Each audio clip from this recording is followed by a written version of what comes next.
L'attaquant de 19 ans va devenir dans quelques jours le plus jeune international français à disputer un tournoi majeur, avec déjà un statut à assumer. À chaque nouvelle ligne sur son CV, Kylian Mbappé place la barre tellement haute que même Renaud Lavillenie ne serait pas certain de la franchir lors d'un concours de perche.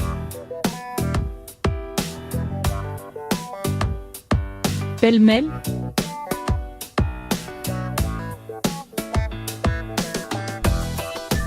La petite pépite du football français a, ces derniers mois, été l'acteur principal du deuxième plus gros transfert de l'histoire du football, décroché haut la main le trophée du Golden Boy, remporté un deuxième titre consécutif de champion de France avec un deuxième club différent, et tout ça, avant même d'avoir 20 ans. Déjà adoubé par les plus grandes figures du football international, Mbappé n'en finit plus de briser les records de précocité les uns après les autres. Au-delà de son statut de joueur incontournable au PSG, il apparaît désormais comme l'une des têtes de proue du football hexagonal.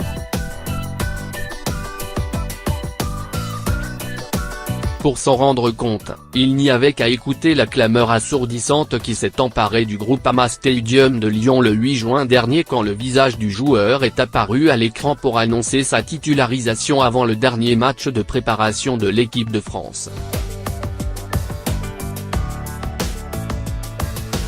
Sûr de sa force.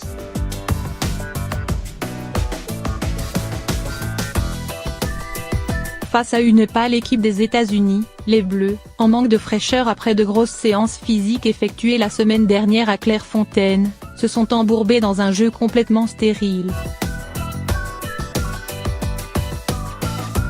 Si beaucoup de joueurs semblaient cuits à l'issue de la première période, Kylian Mbappé a lui continué à se démultiplier, en se baladant sur tout le front de l'attaque pour apporter le danger. Auteur de l'égalisation, 1-1, le prodige a montré une nouvelle fois qu'il n'avait pas peur d'enfiler un costume de sauveur qui semble parfaitement taillé pour lui. Il aura surtout permis à Didier Deschamps et ses hommes d'éviter une défaite particulièrement gênante à quelques jours du plus gros rendez-vous de l'année en Russie. Depuis le début, le rôle n'a jamais semblé trop grand pour lui. L'ex-monégasque avait déboulé chez les grands en février 2017 sûr de sa force, devenant à 18 ans et 95 jours face au Luxembourg, le plus jeune international tricolore depuis Marian Wisniewski contre la Suède en 1955, 18 ans et 61 jours. Des temps de passage toujours plus impressionnants dans une sélection qui ne manque pourtant pas de ressources et de talent à tous les postes, mais qu'il a toujours cherché à minimiser sous le socle du mérite. Qu'on parle d'âge, c'est quelque chose que je n'ai jamais toléré, expliquait Mbappé récemment dans un reportage diffusé sur Canal+.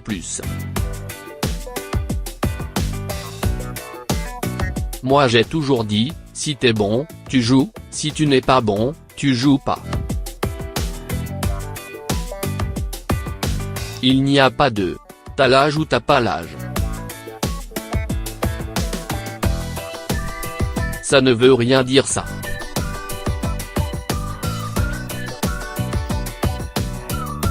Si t'es bon, t'es sur le terrain, t'assumes, si tu n'es pas bon, tu te tais, tu restes sur le banc, tu regardes les autres. C'est la seule chose pour laquelle je suis intransigeant. Indispensable aux yeux de Didier Deschamps.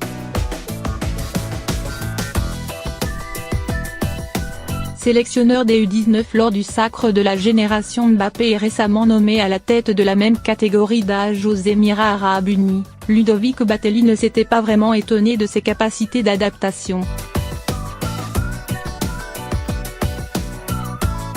Je suis très content qu'il joue avec l'équipe de France A, avait-il déclaré en mai 2017 à l'AFP.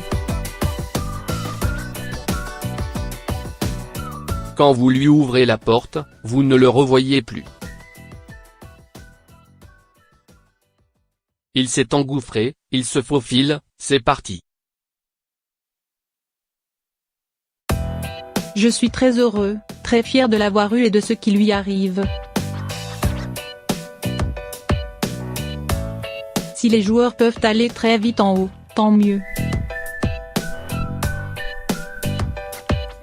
Désormais devenu un rouage majeur de l'équipe type de Didier Deschamps. Titularisé lors de 9 des 10 dernières rencontres des Bleus, Mbappé, par son profil, sa vitesse et son sens du jeu a su se rendre indispensable aux yeux d'un sélectionneur qui ne manque pourtant pas de flèches à son arc. C'est donc dans la peau d'un élément quasi indéboulonnable qu'il abordera sa première grande phase finale internationale dans quelques jours. Avant la compétition, il est déjà devenu le plus jeune international français convoqué pour un tournoi majeur, Coupe du Monde plus Championnat d'Europe, devançant de glorieux aînés comme Bruno Bellone ou encore Karim Benzema. Louis Gabriargue n'étant pas rentré en jeu lors de la courte apparition des Bleus au Mondial 1934, élimination lors du premier match face à l'Autriche, 3-2 après prolongation, Kylian Mbappé a l'occasion d'effacer Bruno Bellone des tablettes en disputant quelques minutes en Russie. Histoire de devenir le plus jeune bleu de l'histoire en tournoi majeur. Rentré dans l'histoire de la Coupe du Monde. S'il a l'occasion d'inscrire son nom dans l'histoire de l'équipe de France, Kylian Mbappé restera cependant à bonne distance de Norman Whiteside, le recordman toutes sélections confondues en la matière. Le 17 juin 1982, l'attaquant nord-irlandais avait fait ses débuts en sélection face à la Yougoslavie à l'occasion de l'entrée en lice de son équipe en Coupe du Monde, à seulement 17 ans et 1 mois. Une marque qui risque de faire date pendant quelques éditions encore. Mais à l'inverse de l'ancien joueur de Manchester United inexpérimenté à cette époque, Kylian Mbappé compte lui déjà une quinzaine de sélections avec les Bleus à l'aube de la compétition. Débarquer avec un tel statut à cet âge pour un mondial, c'est rare et pas forcément gage de réussite. Depuis 1998, seuls 7 joueurs ont été impliqués sur au moins un but lors d'une Coupe du Monde au même âge ou plus jeune que l'attaquant français. Et presque aucun n'était un titulaire indiscutable dans son équipe. Dans les traces de Michael Owen.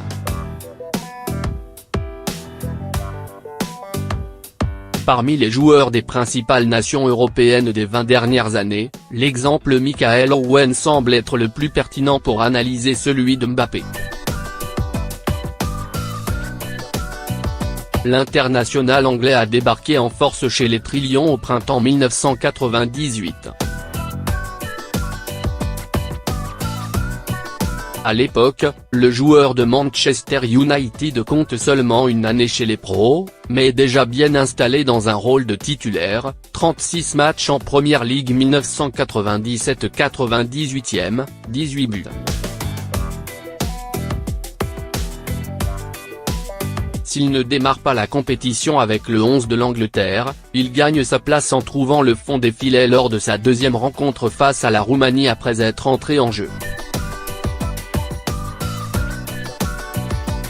À nouveau décisif face à l'Argentine en 8e, il ne permettra malheureusement pas à son équipe de rejoindre le tour suivant, malgré avoir marqué dans le temps réglementaire et transformé son tir au but lors de la séance, 2-2, défaite 3-4.